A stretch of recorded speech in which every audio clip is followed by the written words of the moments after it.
भेषज संपदर गंथागर हेउछि भारत किंतु आधुनिकतार बशवर्ती होई आमे रासायनिक सामग्री व्यवहार प्रति अधिक आकृष्ट हेउछन्ति जहाँकि साधारण जीवन प्रति व्यापक क्षति घटाउछि। एही प्रसंग में भेषज गवेषक प्रसेनजीत लेंका सह अधिक आलोचना करिसेंति आम Kalinga TV bureau head Pramod Mahanty. दर्शक बंधु आम निकटर उपस्थित अच्छा गवेषक प्रसेनजीत लेंका आम कलिंग टीवी तरफ स्वागत जनाऊँ। नमस्कार। आमे जानती जे श्रीलंका एनआईटी रो शेष वर्ष छात्र एवं गवेषणा किपरि जनमुखी हेब साधारण जनजीवन रे सहायक हेब सेथिपाई से चेष्टा चलछंती एवं विशेषकर छात्र अवस्था तांकर जो सर्जनात्मक दिग आज विशेष प्रसारित होईची विभिन्न स्तर रे से प्रशंसित होईचंती। सबुठारु गुरुत्वपूर्ण विषय से एभली केतेक सामग्री उत्थापन करछंती उद्भावन करछंती जहा कि साधारण लोकं को विभिन्न भावे उपकार लगे। तेणु आम श्रीलंका को पचारिबा से एनआईटी रो छात्र भावे जो गवेषणा दिग को सर्जनात्मक दिग को प्रसारित करने को चाहती यार अंतकरण रे कौन कहबा चाहती। जितेबाला एनआईटी रे मु पाठ पढ़ी आरंभ कली तो मोर प्रथम वर्ष विजन थिला कि मु रिसर्च रे रहिबी इनोवेशन रे रहिबी आउ विकसित भारत विकसित ओडिशा विजन रे आत्मनिर्भर ओडिशा आत्मनिर्भर भारतर इनोवेशन में निजर योगदान देवी से मु सदाबले निजको इनोवेशन और रिसर्च ओरिएंटेड है पाठपढ़ा सहित किसी इनोवेशन करने आगू आसली आ एनआईटी रो प्लेटफॉर्म रे सुजोग मिलता। चर्म रोग विशेषकर परिवेश कारण व्यापक रूप नेउची जहार भयंकरता परवर्ती पर्यायर मृत्युर कारण होउची।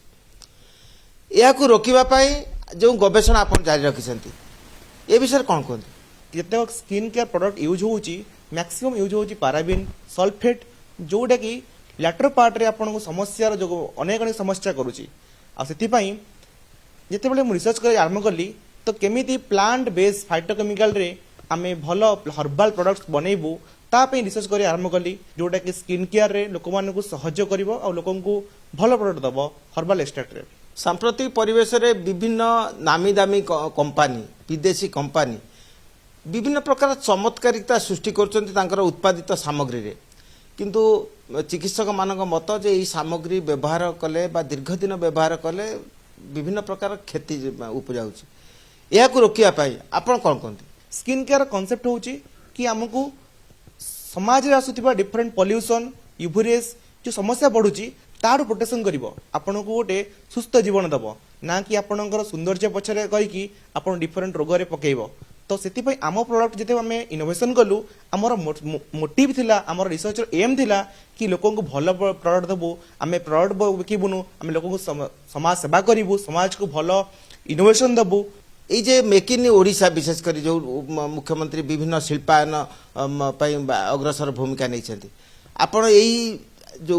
तत्व आपन गवेषणा केते दूर से सहायक हेबो। मु जदि फॉरेन रे कि गोटे जॉब करी आ भारत मो भारत माटी बढ़ी थी छोट छोट बढ़िका जिते बड़ होती आ लैटर पार्ट मु गोटे फॉरेन रे जॉब कर रहीगली देन मु मो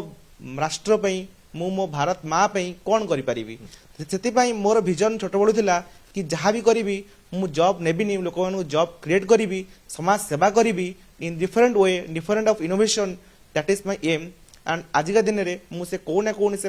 पथरे आसी सारिलेनी आगु को मध्य अनेक अनेक जिनस करिके राष्ट्र पई आ भारत माँ पई सेवा करी विशेष कर युवा शक्ति पाई कौन कहया चाहते आज दिन रे मु एति कहबी युवा समाज को कि आपण माने निजर एजुकेशन को गोटे चाकरी पछरे निजको लिप्त चाकरी पछरे निजको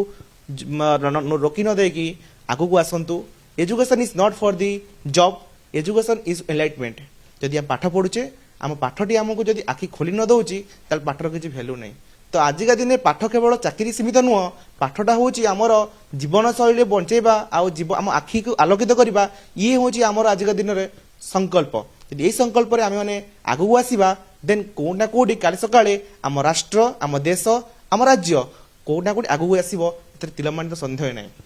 आमे सुनिले गवेषक प्रसेनजीत ठारू एवं तांकर स्पष्ट वक्तव्य थिला जे शिक्षा ग्रहण करी केवल चाकरी पछरे गोड़ाइबा प्रत्येकंकर उद्देश्य अच्छे किंतु ताहा संपूर्ण भावे भूल ପ୍ରତ୍ୟେକଙ୍କ ମଧ୍ୟରେ ଈଶ୍ୱର ଯେଉଁ ସର୍ଜନାତ୍ମକ ଦିଗ ଦେଇଛନ୍ତି ଶକ୍ତି ଦେଇଛନ୍ତି ଗବେଷଣା କରିବା ଉଚିତ ଏବଂ ପ୍ରଥମେ ନିଜେ ବଞ୍ଚିବେ ଏବଂ ଦେଶ ମାତୃକାକୁ ବଞ୍ଚାଇବେ ସେହି ସ୍ୱପ୍ନ ଯଦି ନିଜ ମଧ୍ୟରେ ସଠିକ୍ ଭାବେ ନିଆଯାଏ ତାହେଲେ ଦୀକ୍ଷିତ Bharat make in India make in Odisha